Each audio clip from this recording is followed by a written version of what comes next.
മഹ്ശറയിലെത്തുമ്പോൾ പോകുമെന്ന് ശഫീഉനാ റസൂലുള്ളാഹി സ്വല്ലല്ലാഹു അലൈഹി വസല്ലം. ഇവിടെ ആരോഗ്യത്തോടെ ജീവിച്ച ആളുകൾ, നമുക്കൊരു കുറവില്ല, നല്ല കൈയും കാലും, നല്ല ജിംനാസ്റ്റിക് ബോഡി, നല്ലൊരു ജെന്റിൽമാൻ അല്ലെങ്കിൽ നല്ലൊരു ലേഡി, നമ്മളങ്ങനെ ജീവിച്ചു, ഒരു അസുഖവും നമ്മൾക്ക് ഉണ്ടായിട്ടില്ല. അങ്ങനെ നമ്മൾ മരിച്ചുപോയാൽ നാളെ അല്ലാഹുവിന്റെ മഹ്ശറയിലെത്തുമ്പോൾ അവരെ അല്ലാഹു രോഗികളായ ആളുകൾക്ക് നാളെ സ്വർഗ്ഗത്തിൽ നൽകുന്ന സ്ഥാനം കാണുമ്പോ, ക്യാൻസർ ആയിരുന്നു, ഇവിടെ ക്യാൻസർ ആയിരുന്നു, 10 വർഷം ക്യാൻസറായി മരിച്ചുപോയി, അവർക്ക് അല്ലാഹു നാളെ മഹ്ശറയിൽ നൽകുന്ന സമ്മാനങ്ങൾ കാണുമ്പോ, അവരെ മഹ്ശറയിൽ ബഹുമാനിക്കുന്നത് കാണുമ്പോ, അവരെ മഹ്ശറയിൽ അല്ലാഹു ആദരിക്കുന്നത് കാണുമ്പോ, ക്യാൻസർ ഇല്ലാതെ ആഫിയത്തോടെ ജീവിച്ച ആളുകൾ, ആരോഗ്യത്തോടെ ജീവിച്ച ആളുകൾ കൊതിക്കുമത്രേ.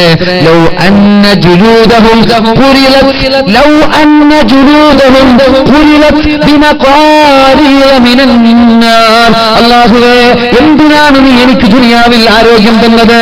എന്തിനാണ് റബ്ബേ നീ എനിക്ക് ആഫിയത്ത് തന്നത്? നിനക്ക് ദുനിയാവിൽ വെച്ചിട്ട് തീനാനുള്ള കത്രികകൾ കൊണ്ട് എന്റെ ശരീരം കഷ്ണിച്ചു മുറിച്ച് കഷ്ണമാക്കാമായിരുന്നില്ല റബ്ബേ, എനിക്ക് എന്തിനാണ് ആഫിയത്ത് തന്നത്?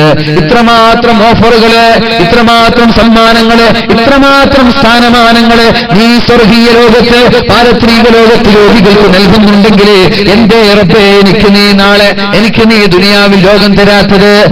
ആഫിയത്തോടെ ആരോഗ്യത്തോടെ ജീവിച്ചുപോയ ആളുകൾ കൊതിക്കുമെന്ന് മുഹമ്മദുർ റസൂലുള്ളാഹ്. പക്ഷെ നിങ്ങൾ കൊതിക്കല്ലേ, രോഗം വരാൻ വേണ്ടി കൊതിക്കല്ല. അല്ലാഹു നമ്മൾക്കൊക്കെ ആഫിയത്ത് തരട്ടെ. ഇതിൽ വലിയൊരു പരീക്ഷണമാണ്. ഇങ്ങനൊരു രോഗം വന്നാൽ ക്ഷമിച്ചു നിൽക്കണം. ക്ഷമിച്ചില്ലെങ്കിൽ ഇവിടെ രോഗാണ്, അവിടെ ഇത് കിട്ടൂല്ല. ക്യാൻസറുകാരൻ, ഷുഗറുകാരൻ, ഇങ്ങനെ ഓരോ അസുഖങ്ങൾ ലഭിച്ച ആളുകൾ അല്ലാഹു നൽകിയതല്ലേ, എനിക്ക് കുഴപ്പമില്ല, അങ്ങനെ ക്ഷമിക്കാൻ തയ്യാറായാലേ ഈ ഓഫർ ഉള്ളൂ. അല്ലാതെ ആളുകളോടൊക്കെ എന്താ അല്ലാഹ് എന്നെ നോക്കുന്നില്ല എന്നാ തോന്നുന്നത്, ഒരുപാട് കഷ്ടമല്ലോ, ഞാൻ എത്ര കാലായി രോഗിയായി കിടക്കുന്നു, ഇങ്ങനൊക്കെ പറയാൻ തുടങ്ങിയാൽ നോ ചാൻസ്. മഹാനായ സിദ്ദീഖുൽ അക്ബർ റളിയല്ലാഹു അൻഹുവിനെ സലാം പറയാൻ അല്ലാഹു ജിബ്രീൽ അലൈഹിസ്സലാമിനെ നബി തങ്ങളുടെ സമീപത്തേക്ക് പറഞ്ഞേക്കുകയാണ്. യാ അബൂബക്കർ, അബൂബക്കറേ, യാ അബൂബക്കർ, അബൂബക്കറേ, ജിബ്രീൽ യുഖ്രിഉക സലാം, നിനക്ക് സലാം, ജിബ്രീൽ അലൈഹിസ്സലാം സലാം പറയുന്നുണ്ട്. വഅലൈക്കും സലാം. എന്നിട്ട് അല്ലാഹുവിന്റെ ഹബീബ് പറഞ്ഞു, അല്ലാഹു ചോദിക്കുകയാണ്, സിദ്ദീഖേ, നിന്റെ അസുഖം ഭേദപ്പെട്ടോ, നിന്റെ അസുഖം ശിഫയായോ എന്ന് അല്ലാഹു ചോദിക്കാൻ പറഞ്ഞിട്ടുണ്ട്. നിനക്ക് എന്ത് അസുഖമായിരുന്നു സിദ്ദീഖ് ഉണ്ടായിരുന്നത് എന്ന് അല്ലാഹു ചോദിക്കുകയാണ് സിദ്ദീഖ് തങ്ങളോട്. നബിയേ, 8 വർഷത്തോളമായി എന്റെ അണപ്പല്ല് അസഹനീയമായ വേദനയായിരുന്നു നബിയെ, എന്റെ അണപ്പല്ലിൽ വല്ലാത്ത വേദനയുണ്ടായിരുന്നു നബിയെ, അസഹനീയമായ സഹിക്കാൻ പറ്റാത്ത വേദന എന്റെ അണപ്പല്ലിൽ ഉണ്ടായിരുന്നു നബിയെ എന്ന് പറഞ്ഞപ്പോ അല്ലാഹുവിന്റെ ഹബീബ് ചോദിച്ചോ, അല്ല സിദ്ദീഖേ, എന്നോടത് പറയാമായിരുന്നില്ലേ? എന്നോട് പറഞ്ഞൂടായിരുന്നോ? പല്ലുവേദന എന്റെ നിഴലായി തണലായി എന്റെ കൂടെ നടക്കുന്ന നിനക്ക് എന്നോടൊരു കാര്യം സൂചിപ്പിക്കാമായിരുന്നില്ലേ? ഇപ്പോഴാണ് സിദ്ദീഖ് തങ്ങൾ പറഞ്ഞത്, കൈഫ അസ്തകീ അനിൽ ഹബീബി ഇലൽ ഹബീബ്. നബിയേ, എന്റെ സ്നേഹിതനായ അല്ലാഹു എനിക്ക് തരുന്ന രോഗത്തെ ഞാൻ എങ്ങനെയാണ് മറ്റൊരു സ്നേഹിതനോട് പറഞ്ഞു കൊടുക്കുക? എനിക്ക് പടച്ചോൻ തന്ന രോഗം, അള്ളാഹുവിന്റെ സ്നേഹിതനാണ്, ആ സ്നേഹിതൻ തന്ന ഒരു രോഗം മറ്റൊരു സ്നേഹിതനോട് ഞാൻ എങ്ങനെയാണ് നബിയെ പറഞ്ഞു കൊടുക്കുക? ഇതാണ് രോഗം വരുമ്പോൾ നമ്മൾ ചെയ്യേണ്ടത്. നാട്ടുകാരോടൊക്കെ പറഞ്ഞു നടക്കണ്ട. ഫോൺ വിളിച്ചിട്ട് ഗൾഫിലേക്കും നാട്ടിലേക്കും കണ്ട ആളുകളോടൊക്കെ എങ്ങനെയാണ്, സുഖാണോ? എന്ത് സുഖം, എന്ത് സുഖം, നടക്കാൻ കഴിയുന്നില്ല, നടുവേദന, നിസ്കരിക്കാൻ കഴിയുന്നില്ല, തിന്നാൻ കഴിയുന്നില്ല, ഉറക്കില്ല, പറയണ്ട. അത് പടച്ചവനോട് പറയും. എന്തിന് നാട്ടുകാരോട് പറയുന്നത്? അവർ ശിവ തരോ, അവർ സുഖം തരോ? ഏതെങ്കിലും ഒരു നാട്ടുകാർ ഇന്ന് വരെ സുഖം തന്നിട്ടുണ്ടോ? അവർക്ക് സന്തോഷം, മാഷാ എനിക്ക് അതന്നെ വേണം, നീ ചെറുപ്പത്തിൽ എന്തൊക്കെ കളിച്ച്, എനിക്ക് അത് വേണം, ഇത് മാത്രം പോരാ, ഇതിനപ്പുറം വേണം പ്രാർത്ഥിച്ചിട്ട് അവർ പോവാ. അതുകൊണ്ട് നാട്ടുകാരോട് പറയാൻ നിൽക്കണ്ട, അള്ളാഹുവിനോട് പറയും. അള്ളാഹുവിനോട് പറഞ്ഞാൽ ഇൻഷാ അല്ലാഹ് നാളത്തെ സ്വർഗം നമ്മൾക്കുള്ളതാണ്. അള്ളാഹു നൽകുമാറാവട്ടെ. പനി പിടിച്ച് പിറുപിറുത്തുകൊണ്ടിരിക്കുന്ന ഒരു സഹാബി വനിതയുടെ സമീപത്തേക്ക് അള്ളാഹുവിന്റെ ഹബീബ് കടന്നു വരുമ്പോൾ പിറുപിറുക്കാൻ. ഹലാക്കിന്റെ പനി അങ്ങനെ പറയാ, നമ്മൾ പറയില്ലേ ഹലാക്കിന്റെ പനി, ഹലാക്കിന്റെ ഔലങ്കഞ്ഞല്ലേ, ഹലാക്കിന്റെ പനിയാണ്, ഹലാക്കിന്റെ പനി, ഒരു ശത്ത പനി, എന്ത് പനി പഠിച്ചോനെ എന്നൊക്കെ പറഞ്ഞിട്ട് ഇങ്ങനെ പിറുപിറുക്കാണ് ഒരു സ്വഹാബി വനിത. അപ്പോഴാണ് അല്ലാഹുവിന്റെ ഹബീബായ മുഹമ്മദുർ റസൂലുള്ളാഹ്, അല്ലാഹുവിന്റെ ഹബീബ് അവിടേക്ക് കടന്നു വരുന്നത്. നബി തങ്ങൾ ചോദിച്ചു, മാലക് തുസഫീൻ, എന്തിനാണ് ഇങ്ങനെ പിറുപിറുക്കുന്നത് നബിയേ? അൽ ഹുമ്മാ ലാ ബാറകല്ലാഹു ഫീഹാ, ഒരു ചത്ത പനിയാണ് നബിയേ, ഒരു ഹലാക്കിന്റെ പനിയാണ് നബിയേ. നബി തങ്ങൾ പറഞ്ഞു, ലാ തസുബ്ബി ഹുമ്മ, പനിയെ ചീത്ത പറയരുത്, രോഗത്തെ ചീത്ത പറയരുത്, തലവേദനയെ ചീത്ത പറയരുത്, പല്ലുവേദനയെ ചീത്ത പറയരുത്, നടുവേദനയെ ചീത്ത പറയരുത്, അസുഖങ്ങൾ ഉണ്ടായാൽ ചീത്ത പറയരുത്, കുറ്റം പറയരുത്. കാരണം ഫഇന്നൽ ഹുമ്മ, ഒരു പനി നമ്മളിലേക്കുണ്ടായാൽ ഒരു മരത്തിൽ നിന്ന് ഇലകൾ കൊഴിഞ്ഞു വീഴുന്നത് പോലെ നമ്മുടെ ശരീരത്തിലെ പാപങ്ങൾ അല്ലാഹു പുറത്തു തരുമെന്ന് മുഹമ്മദുർ റസൂലുള്ളാഹ്. ഒരു മരത്തിന്റെ ഇലകൾ വീഴുന്നത് പോലെ ഒരു പനി വന്നാൽ പാപങ്ങൾ മുഴുവൻ ഇങ്ങനെ വീണിപ്പോ. ഒരു തലവേദന വരുമ്പോൾ തെറ്റില്ലാതാവും. കുറെ രോഗം ഉണ്ടായാൽ മരിക്കുമ്പോൾ ഒരു അസുഖം, ഒരു തെറ്റുണ്ടാവൂല. റസൂലുള്ളാഹി സ്വല്ലല്ലാഹു അലൈഹി വസല്ലം പറഞ്ഞല്ലോ,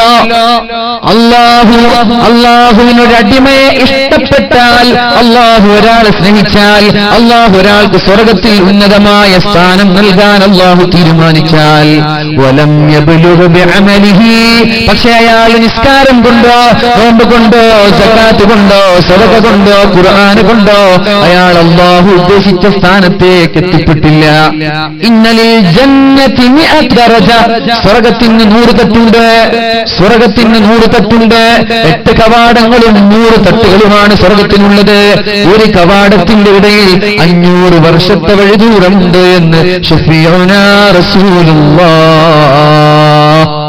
8 കവാടം, 8 വാതിൽ, ആ വാതിൽ, ഒരു വാതിലിന്റെയും മറ്റേ വാതിലിന്റെ ഇടയിൽ 500 വർഷത്തിന്റെ ദൈർഘ്യമുണ്ട്. ചില ഹദീസ് കാണാം മക്കയുടെയും ബസ്രയുടെ ഇടയിലുള്ള ദൂരമുണ്ട്. ഒത്തിരി വിശാലായിരിക്കും സ്വർഗം എന്ന് പറഞ്ഞാൽ നമ്മൾ വിചാരിച്ച ആകെ ഒരു ഫ്ലാറ്റ് പോലെ അല്ല ഈ സ്വർഗം എന്ന് പറഞ്ഞാൽ. 100 തട്ടുള്ള ബുർജ് ഖലീഫ അല്ല സ്വർഗം എന്ന് പറഞ്ഞാൽ. നമുക്ക് വേഗം 100 തട്ട് എന്ന് പറയുമ്പോൾ ഇത് ബുർജ് ഖലീഫ തന്നെ അങ്ങനെ തോന്നുക. അല്ലല്ല, ബുർജ് ഖലീഫ അല്ല. ബുർജ് ഖലീഫിന്റെ ഒരു ഡോറും 2 ഡോറും തൊട്ടടുത്താണ്. പക്ഷെ ഇത് 500 വർഷമൊക്കെ സഞ്ചരിക്കേണ്ട ദൈർഘ്യം ഈ 2 ഡോറിന്റെ ഇടയിലുണ്ടെന്നാണ്.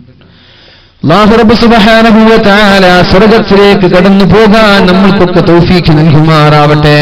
അല്ലാഹുവേ, നീ ഞങ്ങൾക്ക് സ്വർഗ്ഗം നൽകണേ അല്ലാഹ്. അപ്പോ സ്വർഗ്ഗത്തിൽ ഉന്നതമായ തട്ട് നൽകാൻ, ദറജ നൽകാൻ അല്ലാഹു തീരുമാനിച്ചു. പക്ഷേ അയാൾ അതിന് ഒരുങ്ങിയില്ല.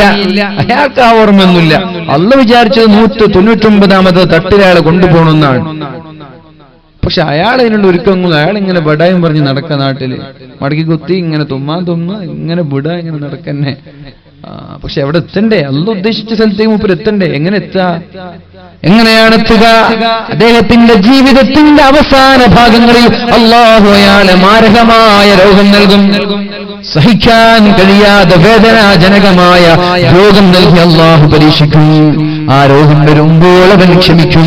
അങ്ങനെ ക്ഷമിക്കുമ്പോൾ 2, 3, 4 വർഷം രോഗം വന്ന് രോഗിയായി കിടക്കുമ്പോൾ കഴിഞ്ഞ കാലങ്ങളിൽ ചെയ്ത എല്ലാ പാപങ്ങളും അല്ലാഹു പുറത്തു കൊടുത്ത് ഈ രോഗം കാരണം അല്ലാഹു അവന്റെ ദറജ അധികരിപ്പിച്ച് ഒരു തെറ്റുപോലും ഇല്ലാത്ത അവസ്ഥയിലാണ് അല്ലാഹു അയാളെ മരിപ്പിക്കുന്നത് എന്ന് ശഫീഉനാ റസൂലുള്ളാഹ്.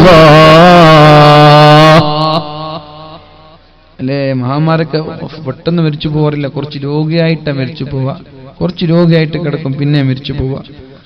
എന്തിനാണ്? അവർക്കൊന്നും കൂടി സ്ഥാനം, കാറ്റഗറി, Z കാറ്റഗറി കൊടുക്കാനാണത്.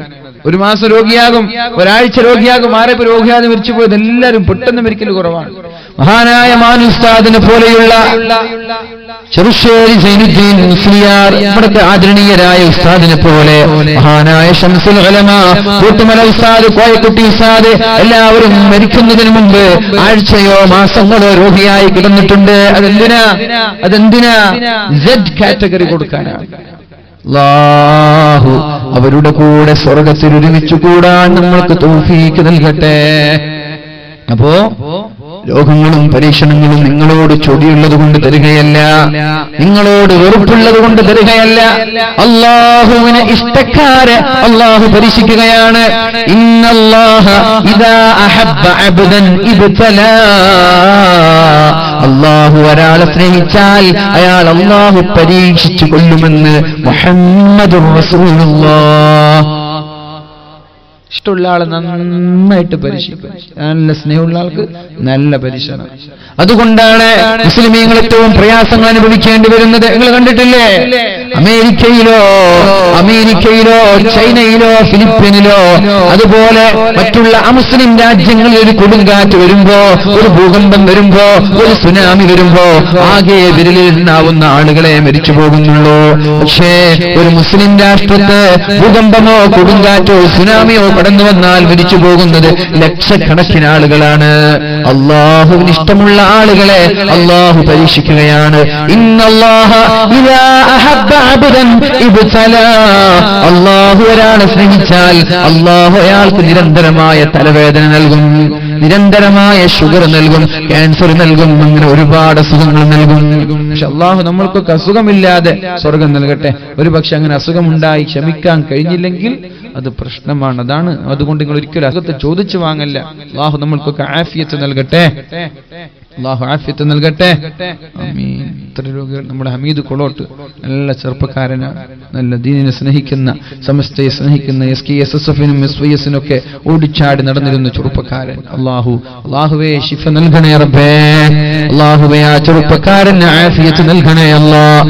എത്രയും പെട്ടെന്ന് ആഫിയത്തോടെ ആരോഗ്യത്തോടെ നമ്മളിലേക്ക് മടങ്ങി വരാനും കഴിഞ്ഞതിന് പകരമായി ഒന്നും കൂടി ആരോഗ്യത്തോടെ സേവനം ചെയ്യാനും ആ ചെറുപ്പക്കാരന് നീ തൗഫീഖ് നൽകണേ അല്ലാഹ്, ശിഫ നൽകണേ അല്ലാഹ്. അല്ലാഹുമ്മ അൻത ശാഫി, അല്ലാഹുമ്മ അൻത ശാഫി, അല്ലാഹുമ്മ അൻത ശാഫി. അല്ലാഹുവേ നീയല്ലാതെ ശിഫ നൽകുന്നവനില്ല റബ്ബേ. മംഗലാപുരത്തുള്ള ഒരു ഡോക്ടർക്കും ശിഫ നൽകാൻ കഴിയില്ല റബ്ബേ. നീ വിചാരിച്ചില്ലെങ്കിൽ ലോകത്തുള്ള ഒരു കുഞ്ഞുമോനും ശിഫ നൽകാൻ കഴിയില്ല റബ്ബേ. നിന്റെ ഖളാ ആണ് റബ്ബേ ഞങ്ങൾക്ക് വേണ്ടത്, നിന്റെ വിധിയാണ് റബ്ബേ ഞങ്ങൾക്ക് വേണ്ടത്. ഇദാ അറാദ ശൈഅൻ അൻ യഖൂല ലഹു ഫയകൂൻ. അല്ലാഹുവേ ശിഫ നൽകാൻ നീ ഉദ്ദേശിച്ചാൽ, നീ ഇശ്ഫി എന്ന് പറഞ്ഞാൽ അവിടെ ശിഫ ലഭിക്കുമല്ലോ അല്ലാഹ്. അതുകൊണ്ട് ഡോക്ടർമാരിൽ ഞങ്ങൾക്ക് യാതൊരു പ്രതീക്ഷയുമില്ല റബ്ബേ. ഭൂരിഭാഗം ഡോക്ടർമാരും മനുഷ്യന്മാരുടെ ശരീരം വെച്ച് ചൂഷണം ചെയ്യുന്നവരാണെന്ന് പറയാതിരിക്കാൻ വയ്യ.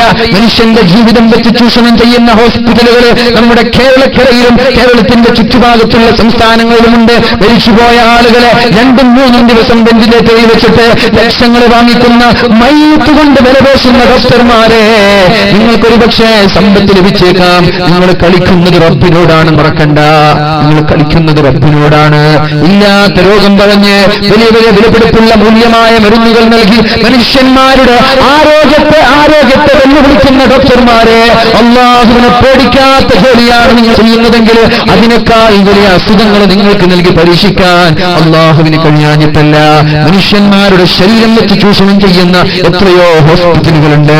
പ്രസവിക്കാൻ പോകുന്ന ഉമ്മമാരെ, സുഖപ്രസവം ലഭിക്കേണ്ട ഉമ്മമാരെ മനഃപൂർവ്വം സിസേറിയനാക്കുന്ന ഡോക്ടർമാരുണ്ട്, ഹോസ്പിറ്റലുകളുണ്ട്. സാമ്പത്തിക ലാഭത്തിന് വേണ്ടി എന്തിനാണ് ഹറാമായ മുതലുകൾ ഒരു മനുഷ്യന്റെ ശരീരം കാരണത്തിനുകൊണ്ടുള്ള സമ്പത്ത് കൊണ്ട് എവിടേക്കാണ് ഈ മുതൽ കൊണ്ടുപോകുന്നത്? ഹറാമായ സമ്പാദ്യം കൊണ്ട് മക്കളെ തീറ്റിച്ചാൽ, കുടുംബത്തെ തീറ്റിച്ചാൽ മുസ്ലിമാണോ? സ്വർഗം കാണാൻ പറ്റൂല, നരകത്തിലേക്കാണ് പോവേണ്ടതെന്ന് മറക്കണ്ട. ഏതായാലും അല്ലാഹുവേ ഈ ഡോക്ടർമാരിലല്ല ഞങ്ങൾക്ക് വിശ്വാസം, നിന്റെ വിശ്വാസം കൊണ്ട് ചോദിക്കുകയാണല്ലോ. ശിഫ കൊടുക്കണേ അല്ലാഹ്, ശിഫ കൊടുക്കണേ അല്ലാഹ്. അല്ലാഹു ശിഫ നൽകട്ടെ.